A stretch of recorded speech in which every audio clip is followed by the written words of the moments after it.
So we've been exploring various senses of the term consciousness, and we've met such notions as access consciousness, phenomenal consciousness, states of consciousness, easy questions and hard questions of consciousness.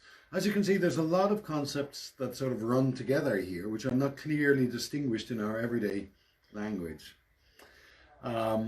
Two very important terms that overlap a lot with many of the questions we ask around the notion of consciousness are questions to do with awareness and attention.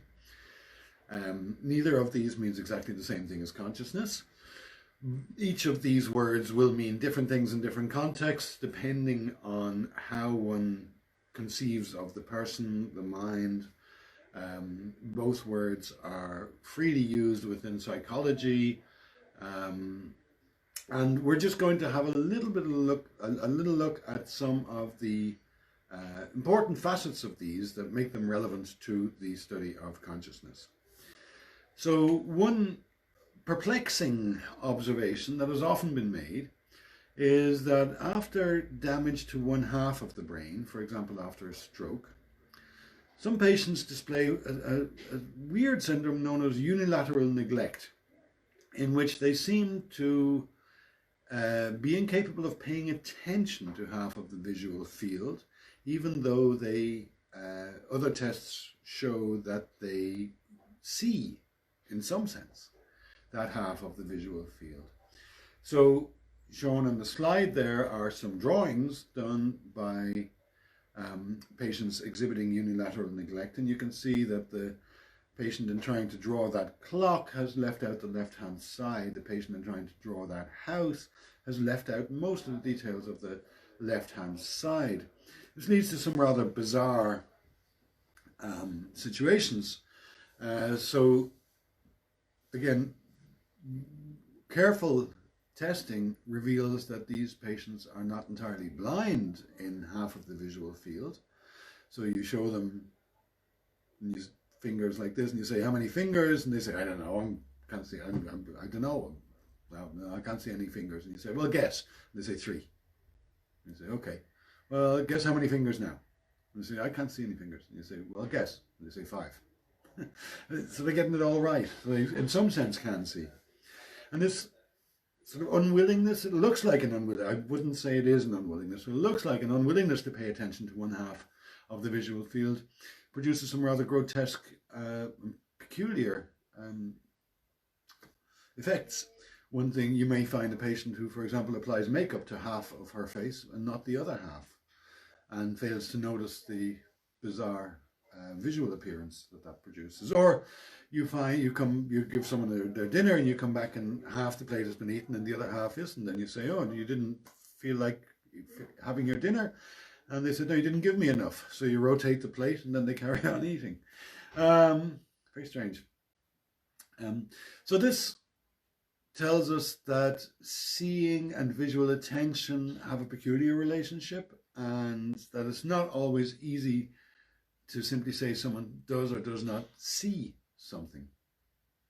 Another place where the simple notion that we simply see something comes into question is in the distinction between controlled and automatic processes. Now, I like to do this in class, unfortunately, but we're going to have to try this over video link now.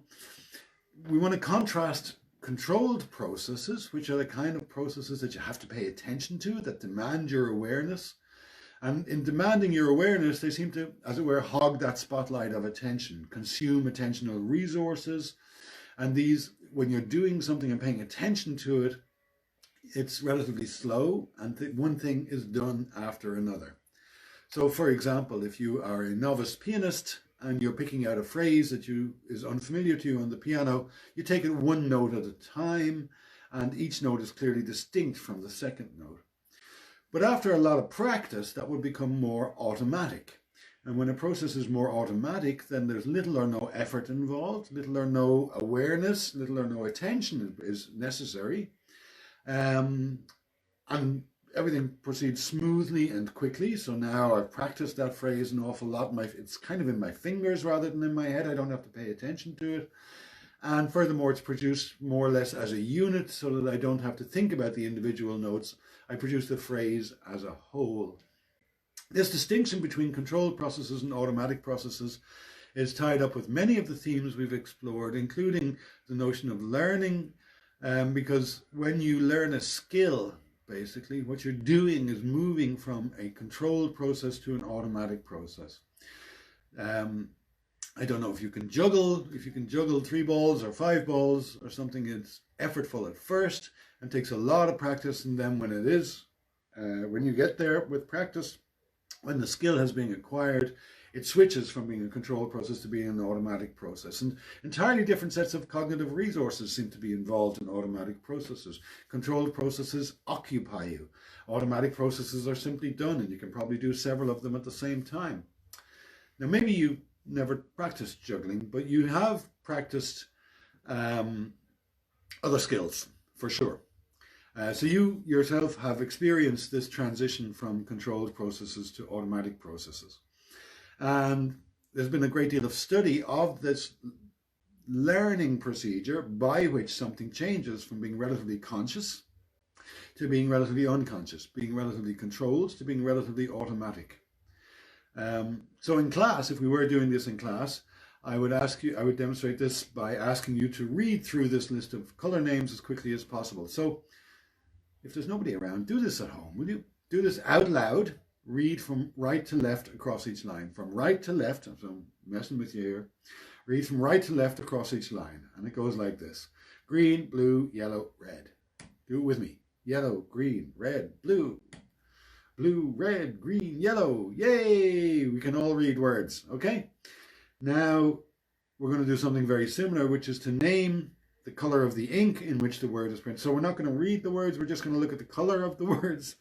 And we're going to name them from left to right. So this time we're going from left to right, and we're going to name the color. So let's try this. That would be blue, red, yellow, green. That would be blue, yellow, green, red.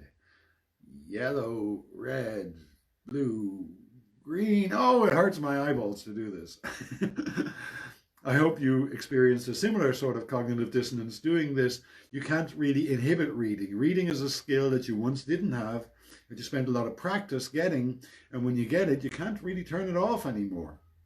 So you can't just stop at just the seeing of marks and colors. You fall through to meaning always. And this distinction specifically as articulated here, where there's a contrast between the word that you sort of are forced to read and the color which you're being asked about, that distinction is well known and well studied. It's been studied under the name of the Stroop effect, one of the best studied effects in psychology. So those are just little comments on the notions of awareness and attention and how they are very, very close to many of the questions we've been asking around consciousness. So at this stage, we certainly haven't solved the problem. We certainly haven't given you a full account of consciousness. I hope you weren't expecting that, because nobody has one. But we are in a position now maybe to conduct more pointed, more constrained conversations about distinct senses of that term. So you are now in a position to distinguish between access consciousness, phenomenal consciousness, states of consciousness, neural correlates of consciousness, and the easy and hard questions of consciousness, and to put those in alignment with many other concepts such as automatization and attention and awareness.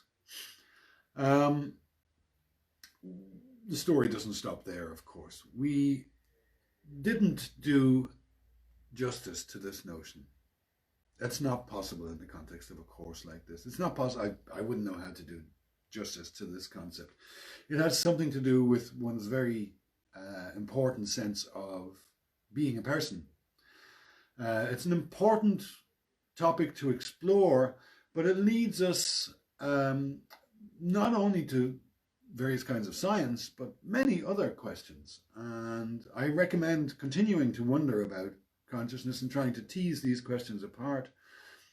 And not all the insights will come from science. They also come from music, from poetry, from philosophy. There are very many ways to approach this topic, because in some sense there is no other topic, is